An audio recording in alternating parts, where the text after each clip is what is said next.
Selamat pagi pemirsa. Seputar info kembali hadir di sela-sela aktivitas Anda bersama saya Balkis yang akan memberikan berita-berita terbaru dan teraktual. Kali ini kita akan membahas tentang kasus yang sedang hangat, yaitu Brigadir J dan Verdi Sambo. Bagaimana ilmu komunikasi seharusnya memberikan kontribusi untuk menangani kasus Brigadir J dan Verdi Sambo. Ilmu komunikasi adalah ilmu yang mempelajari bagaimana manusia saling berkomunikasi dan memproses suatu pesan. Dalam kasus Ferdy Sambo dan Brigadir J, ilmu komunikasi memiliki peran yang berkaitan media massa. Media di Indonesia sebagai bentuk komunikasi massa ini seharusnya dapat menghindari adanya penyimpangan dan terakhir berita hoax dalam kasus Ferdy Sambo agar tidak ditelan-mentah oleh masyarakat. Pilih salah satu asas hukum yang telah dipelajari dan kaitkan dengan kasus Brigadir J dan Verdi Sambo. Dalam penyidikan kasus Verdi Sambo, pihak kepolisian menerapkan asas equality before the law, yang artinya bahwa setiap warga negara diperlakukan sama di hadapan hukum.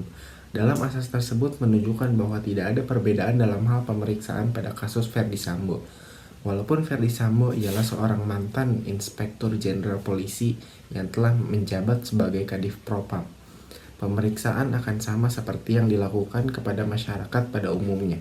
Pada kasus pembunuhan berencana terhadap Brigadir J alias Nopransyah Yosua Huta Barat, pada awal pemeriksaan tidak ditampilkan ke hadapan publik dengan menggunakan baju tahanan, sehingga masyarakat menilai bahwa Verdi Sambo mendapat perlakuan berbeda dengan beberapa tersangka dalam tindak pidana lainnya. Begitupun pula dengan tersangka lain, yaitu istri Verdi Sambo, Putri Cendrawati, yang tidak dipenjara. Padahal Putri juga terlibat dalam kasus pembunuhan berencana Brigadir J. Menurut pihak kepolisian memberikan alasan bahwa Putri memiliki bayi yang berusia 1,5 tahun. Hal ini menuai kecaman dari masyarakat yang menganggap Putri Candrawati telah mendapat perlakuan khusus. Di media sosial, netizen membandingkan nasib Putri dengan beberapa perempuan yang ditahan dan harus dipisahkan dari anak-anaknya yang masih kecil. Mengingat asas equality before the law, maka segala warga negara mempunyai kedudukan yang sama di depan hukum dan pemerintahan, serta wajib menjunjung hukum dan pemerintahan itu dengan tidak ada kecualinya. Apakah sudah ada undang-undang yang mengatur tentang kasus Brigadir J dan Verdi Sambo? Ya, sudah ada undang-undang yang mengatur kasus pembunuhan berencana. Tertuang dalam pasal 340 bab 19 KUHP, bunyi pasal tersebut adalah barang siapa sengaja dan dengan rencana terlebih dahulu merampas nyawa orang lain diancam karena pembunuhan dengan rencana dengan pidana mati atau pidana penjara seumur hidup atau selama waktu tertentu paling lama 20 tahun. Sedangkan pasal 338 KUHP tertuang dalam bab 19 tentang tindak pidana pembunuhan yang berbunyi, barang siapa sengaja merampasnya orang lain diancam karena pembunuhan dengan pidana penjara paling lama 15 tahun.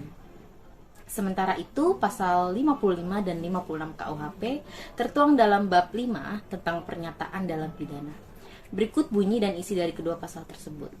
Pasal 55 KUHP berbunyi, dipidana sebagai pelaku tindak pidana mereka yang melakukan, yang menyuruh melakukan, dan yang turut serta melakukan perbuatan, mereka yang dengan memberi atau menjadikan sesuatu dengan menyalahgunakan kekuasaan atau martabat, dengan kekerasan, ancaman atau penyesatan, atau dengan memberi kesempatan, sarana atau keterangan, sengaja menganjurkan orang lain supaya melakukan perbuatan. Ayat 2, terhadap penganjur, hanya perbuatan yang sengaja dianjurkan sajalah yang diperhitungkan, beserta akibat-akibatnya. Pasal 56 KUHP dipidana sebagai pembantu kejahatan. Yang pertama, mereka yang sengaja memberi bantuan pada waktu kejahatan dilakukan. Yang kedua, mereka yang sengaja memberi kesempatan, sarana atau keterangan untuk melakukan kejahatan.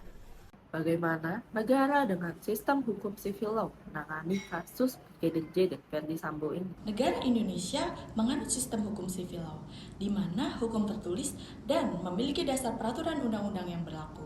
Berbicara tentang motif khususnya dalam kasus pembunuhan berencana, jika merujuk pada Undang-Undang Pasal 340 KUHP, pelaku pembunuhan berencana sudah seharusnya diberikan ancaman hukuman seberat-beratnya, yaitu berupa hukuman mati atau penjara seumur hidup.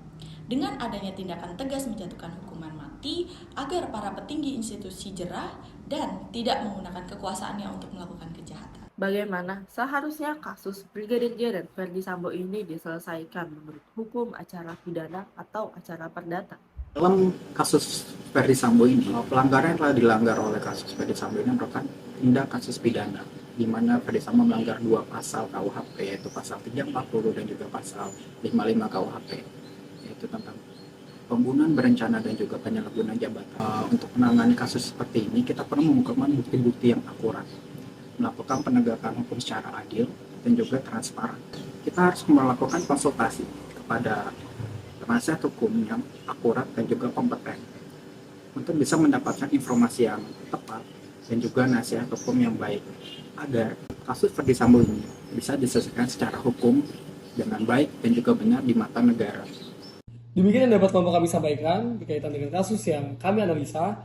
Mohon maaf bila terjadi salah kata dan terima kasih atas pelatihannya.